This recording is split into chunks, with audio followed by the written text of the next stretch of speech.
at the very end at the press conference, when Khamzat kicked Sean, where did he kick him? I think in the nuts. Oh, what the fuck? The security guy from that angle got in the way of the kick. I had his arms. I had Khamzat's arms, and I didn't think he'd kick him. I didn't think he was going to do anything. I thought it was going to be a lot of yelling and back and forth, so. Yeah. Yeah.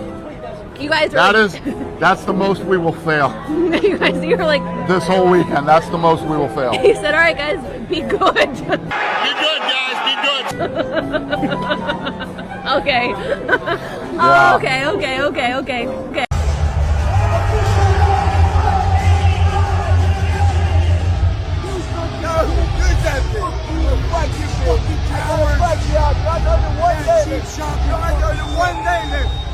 You know what you're gonna do. You know what you're happen with you. Keep talking. No. Only one day left. There's gonna be security there. Gonna fuck you up tomorrow. Alright, this weekend it is UFC 328. It's the big one. Sean Strickland taking on Khamzat Chimaev. The build up to this one has quite frankly been ridiculous. The anticipation for this fight is at an all-time high. Or are they even going to do a face-off? Because security risk. There's police following Khamzat wherever he goes. There's been death threats. If you come up to me with three Chechens that don't speak English, I'm going to pull my gun and I'm going to each and every one of you. People saying that they're going to get shot, this, that, and the other.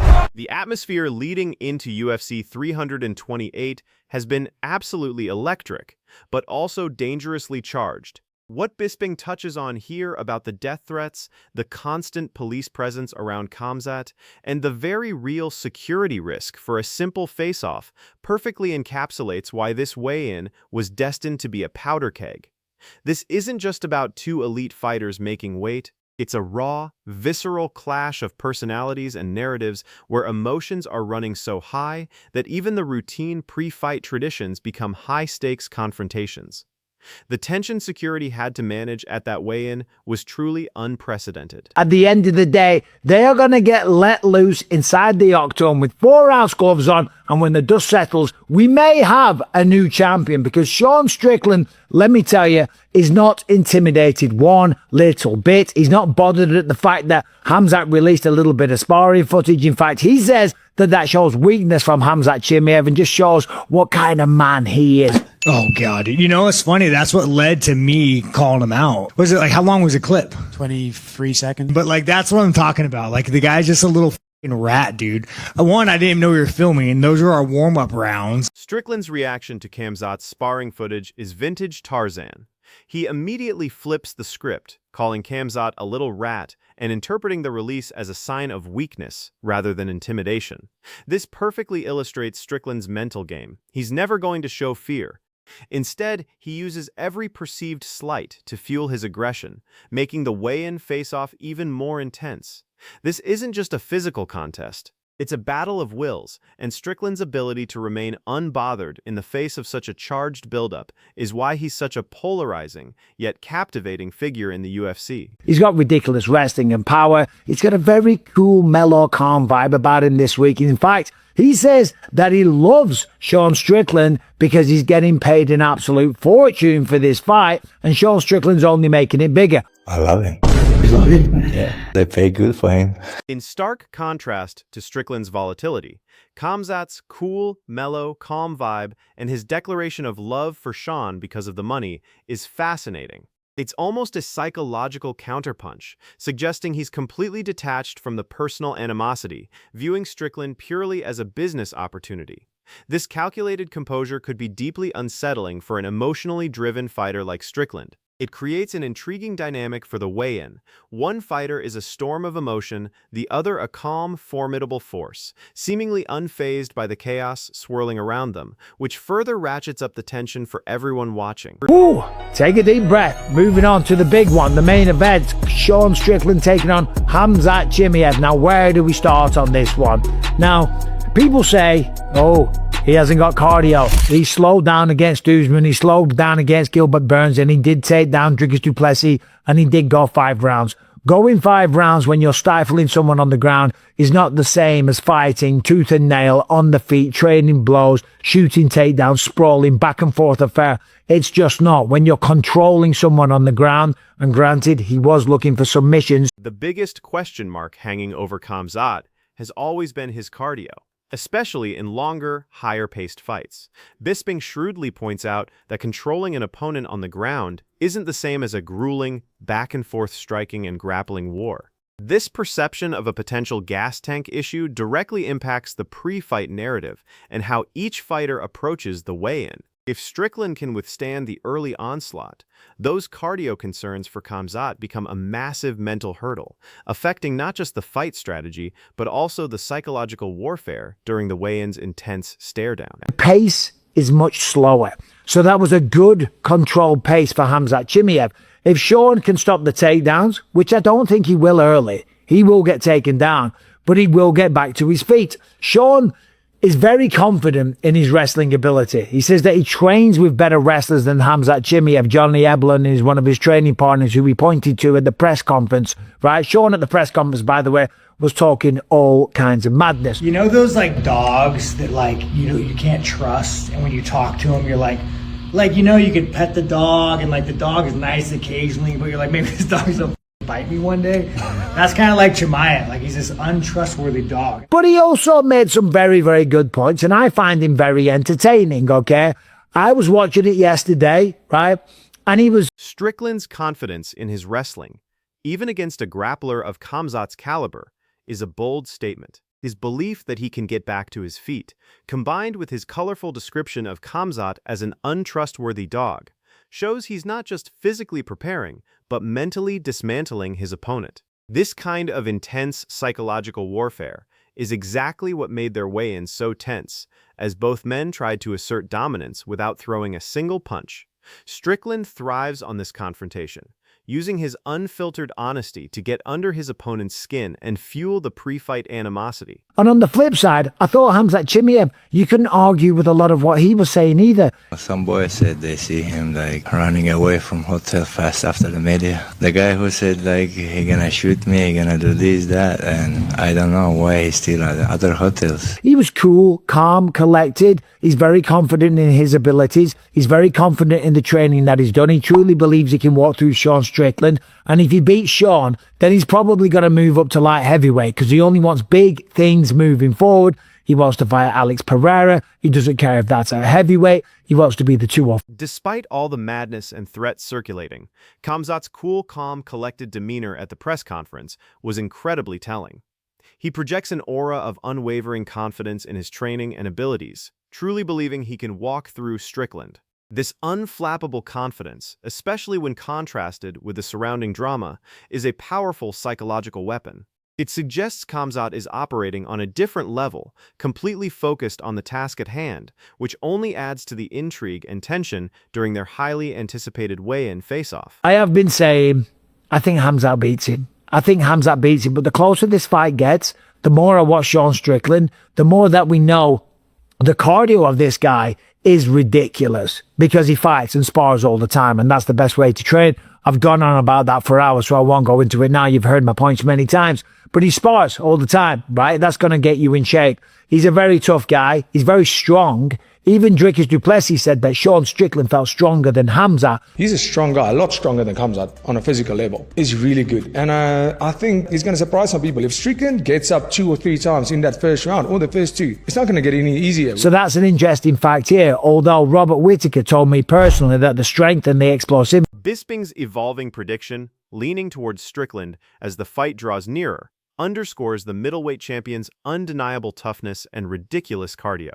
The fact that Strickland fights and spars all the time means he's perpetually in fight shape, a massive advantage in a 5-round war. Adding to this, Dricus du Plessis' observation that Strickland felt physically stronger than Khamzat challenges the common narrative. This unexpected insight makes the weigh-in even more intriguing, as fans gauge the physical presence of both men, knowing that Strickland might just surprise everyone with his sheer brute force. Of Khamzat Chimaev is ridiculous, like something he'd never felt, okay? So beauty truly is in the eye of the beholder when it comes to that one, okay? It's all personal experiences right? Robert got taken down and had his teeth crushed in. Of course he's going to think that Khamzat's stronger. And he's never fought Sean Strickland anyway. So, to be fair, he doesn't know. The question is, can Khamzat hurt him on the feet? Of course. I think he's got more power. He's got more one-shot knockout ability. But this is a 5-round affair. And the longer the fight goes, the more Sean will start to favour and have more success. But the question is, can he maintain the resilience and the mental toughness throughout 5 rounds? Because we saw in the rematch against Strickland Duplessis. The conflicting reports on strength and explosivity, Strickland being stronger versus Whitaker's awe at Khamzat's power, highlights the subjective nature of these assessments. Robert Whitaker, who had his teeth crushed in by Khamzat, naturally attributes incredible strength to him. This beauty is in the eye of the beholder aspect creates a fascinating unknown. It also emphasizes that while Khamzat might have one-shot knockout power, Strickland's path to victory lies in extending the fight into the later rounds, making resilience and mental toughness crucial, starting from the weigh-in itself. He started to doubt himself, and the longer the fight went, the less output that we had from Sean. And even Eric Nixick in the corner was starting to get on his case and give him some shit and say, listen, come on, wake up, what are you doing?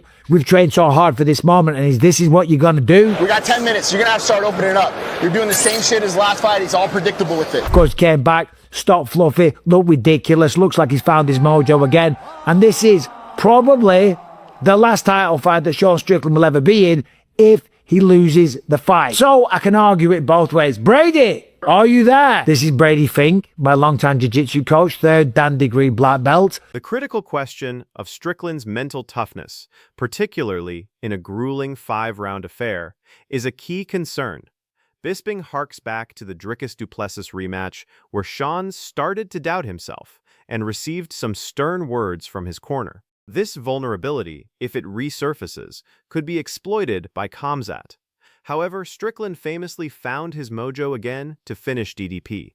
The weigh-in, for Sean, isn't just about hitting the mark. It's a chance to project an image of unwavering self-belief, to show no cracks in his mental armor ahead of what could be his last title fight if he loses. Trained Sean Strickland, trained a lot of the guys in Southern California. Just real quick, lower your head here, Brady Fink. Who do you think wins between Sean Strickland and Khamzat Chimaev? I think Sean takes it in the 5th TKO. Really? Yeah, easy enough. You know, 4th or the 5th. Do you think 4th or 5th? Yeah, it's a tough fight, but okay, just like everything you said, if he could bring it to the 4th or the 5th, that's where Sean's going to. Okay, is Jason floating around here? He is. Jason Perillo. Let me find him. Get Jason Perillo because we need to know about this. Bringing in his jiu-jitsu coach, Brady Fink, for a live prediction, adds a layer of insider perspective. Fink's bold call for a Strickland TKO in the 4th or 5th round completely counters the narrative of an early Khamzat finish. This kind of expert, yet surprising prediction generates immense fan debate, further building the tension for the actual fight and, by extension, the weigh-in. It suggests that if Strickland can survive the early storm, his conditioning and durability will eventually pay off, making the pre-fight stare-down even more about projecting an image of ultimate endurance. He's got very good insights. He's trained Sean. He's sparred with him multiple times. Sean's a real dude, okay? He's not going to bow down. He's not going to roll over. He's not going to allow Khamzat to just simply have his way. Sean's jiu-jitsu is really, really good. I'm beating about the bush. I think Khamzat wins. I do. I could be wrong. I think Khamzat wins. That's my gut feeling. But it's one of those fights. It's really interesting and really intriguing. And Sean Strickland, I think, is the last hope for the middleweight division. Despite Brady Fink's prediction, Bisping admits his gut feeling leans towards a Khamzat victory, even while acknowledging Strickland's unparalleled toughness and refusal to bow down. This internal conflict perfectly mirrors the fan sentiment, a genuinely intriguing fight where both outcomes feel plausible.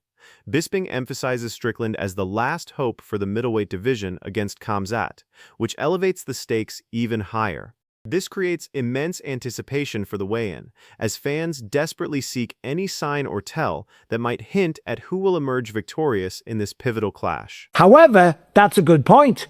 He started at 240 pounds in this training camp. 240 pounds and he's got to get down to 185. So again, the longer the fight goes, that weight cut is going to be a real factor. Anyway, Jason Perillo, I don't know where he is. He's floating around somewhere, so I'm going to wrap this one up. I think Khamzat Chimaev gets the job done. Brady thinks that Sean gets a finish in the 4th or the 5th round by way of strikes. And you just never know. When you get tired, when the lungs are burning, when the arms are on fire, and then you start taking shots. The significant weight cut for Khamzat, dropping from 240 pounds to 185, is a silent but potent factor that could heavily influence the later rounds. Bisping rightly points out that this extreme cut will become a real factor as the fight progresses. For both fighters, the weigh-in isn't just about hitting the number, it's about how they look doing it. Will Khamzat look depleted? Will Strickland's fresh appearance highlight his opponent's struggle? These visual cues during the weigh-in can be crucial psychological jabs, adding another layer of tension to an already volatile encounter. Thank you for watching. Subscribe and ring the bell. I'll be doing a reaction video, and I'm going to do a video tomorrow talking about all the other stuff. Of course, there's a press conference coming up. Are they going to even allow them to face off?